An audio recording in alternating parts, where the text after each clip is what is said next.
Hello friends, কেমন আছেন? আশা করি সবাই ভালো আছেন। আমিও ভালো আছি। আজ বিপত্তারিণী আমার বাপের বাড়ি চলে আসছি, মেদিনীপুর। আজ শনিবার। এই যে বিপত্তারিণীর ডুরি হচ্ছে এখানে। আমার মা আর বৌদি করে বিপত্তারিণীর ডুরি তৈরি করছেন। পূজা হবে তো চলুন প্যান্ডেলটা দেখিয়ে আনি।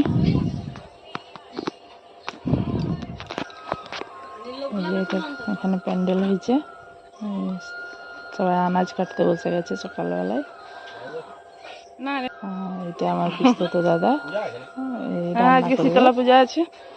আজকে বিপত্তারিণী আছে মন্দিরে, বিপত্তারিণী আছে শীতলা মন্দিরে।